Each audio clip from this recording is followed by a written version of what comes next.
ડેડિયાપાડાના ધારાસભ્ય ચૈતર વસાવાને લઈને હવે આમ આદમી પાર્ટીના નેતા ગોપાલ ઇટાલિયા અને પ્રવીણ રામ ફરી એક વખત મેદાને આવ્યા છે।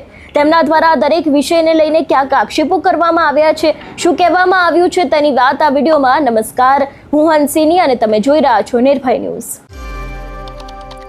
ચૈતર વસાવા અને તેમના પત્ની સહિત જે 9 જેટલા લોકો છે એ લોકોને હવે જે સેશન્સ કોર્ટ દ્વારા ગઈકાલે ચુકાદો આપવામાં આવ્યો હતો વનકર્મી પર હુમલાની બાબતે, તેમાં તેમને દોષિત ઠેરવવામાં આવ્યા હતા। અત્યારે હાલ ચૈતર વસાવા છેલ્લા ઘણા સમયથી સતત ચર્ચામાં રહ્યા છે।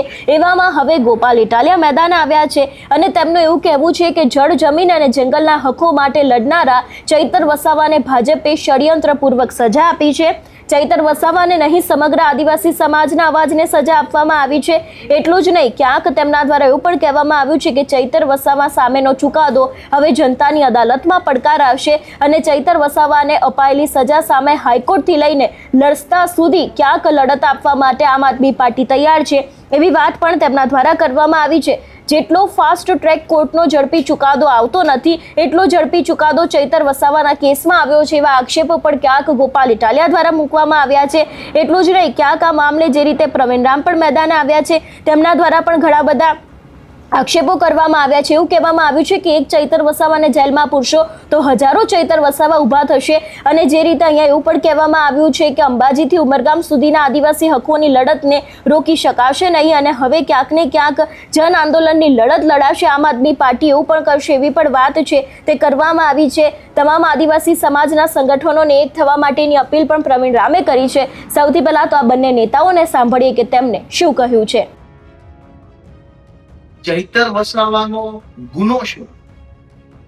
કાગળ પર તો એવું લખ્યું છે કે સરકારી માણસને ધાક ધમકી કરી વગેરે વગેરે વગેરે આક્ષેપ છે, પણ શું સરકારી માણસને ધાક ધમકી કરવાના ગુનામાં 7 વર્ષની સજા હોય તો સરકારી માણસો ગુજરાત આખાની જનતાને ધમકાવે છે, એને શું સજા થાય?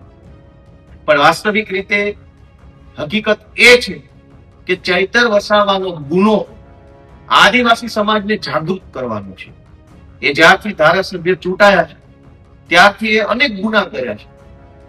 આદિવાસી સમાજને જાગૃત કરવાનો ગુનો, જળ, જમીન અને જંગલ માટે લડાઈ લડવાનો ગુનો, આદિવાસી હોવાના એસટી ના પ્રમાણપત્ર બાબતે જનતાને જાગૃત કરવાનો ગુનો, કેવડિયા કોલોની કે ઉકાઈ કે થર્મલ પાવર પ્લાન્ટ જેવા અનેક પ્રોજેક્ટના નામે વિસ્થાપિત થયેલા આદિવાસીઓની જમીનના હકનો મુદ્દો, ફોરેસ્ટ રાઇટ એક્ટ હેઠળ જંગલ જમીન અધિકારના મુદ્દે, કંપનીઓમાં કામ કરતા આદિવાસી સમાજના શ્રમિકોના મુદ્દે લડાઈ લડવાનો ગુનો, આદિવાસી બાળકોને શિષ્યવૃત્તિ અને ફ્રી શિપ કાર્ડની લડાઈ લડવાનો ગુનો। આમ ચૈતર વસાવાએ આખા આદિવાસી સમાજના હક અધિકારો માટે લડવાના, સમાજને જાગૃત કરવાના અનેક ગુનાઓ કર્યા છે અને એટલે ભાજપ ષડયંત્ર કરીને ચૈતર વસાવાને 7 વર્ષ સુધી જેલમાં પૂરવાનું કામ કર્યું છે। પણ આ તો ભાજપે અદાલતની અંદર સરકારી પોલીસ, સરકારી ફરિયાદી, સરકારી સાક્ષી, સરકારી વકીલનો હાથો બનાવી ચૈતર વસાવાને સજા અપાવી છે। હવે જનતાની અદાલતમાં ચૈતર વસાવાનો કેસ ચાલશે। હું બધા જ આખા ગુજરાતના યુવાનોને અને ખાસ કરીને આદિવાસી સમાજના યુવાનોને વિનંતી કરું છું કે હવે આપણે સંકલ્પ લેવાનો છે કે એક પણ વોટ ભાજપને ન જવો જોઈએ।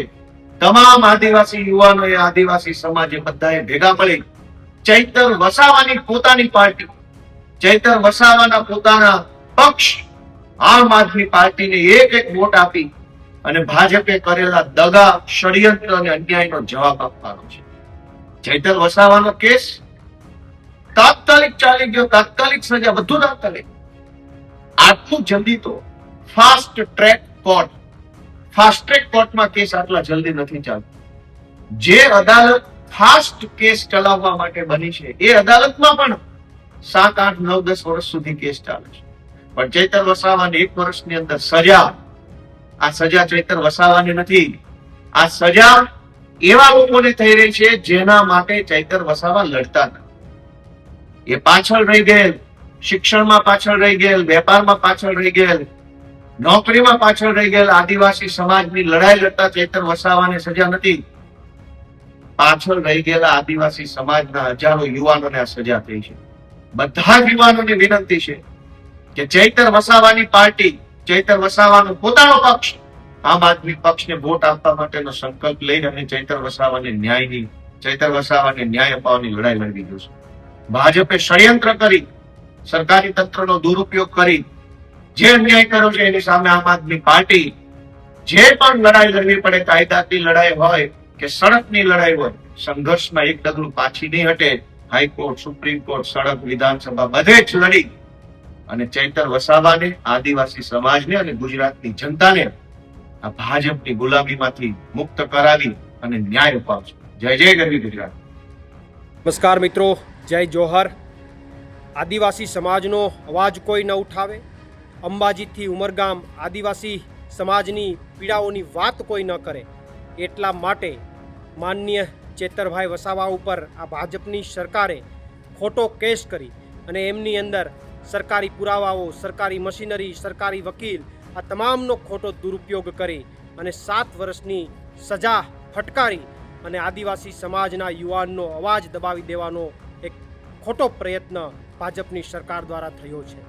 ત્યારે ભાજપની સરકારને કહેવા માગું છું કે તમે એક ચેતર વસાવાને જેલમાં પૂરશો તો 1000 ચેતર વસાવા આદિવાસી બેલ્ટમાંથી, અંબાજીથી ઉમરગામ વચ્ચેના વિસ્તારમાંથી પેદા થશે.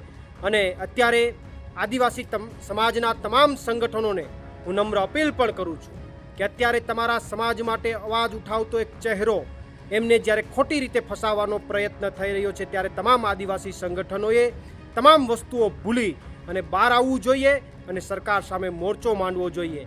અને સાથે સાથે આમ આદમી પાર્ટી પણ આ મુદ્દે લીગલી લડાઈ પણ પૂરી તાકાતથી લડશે.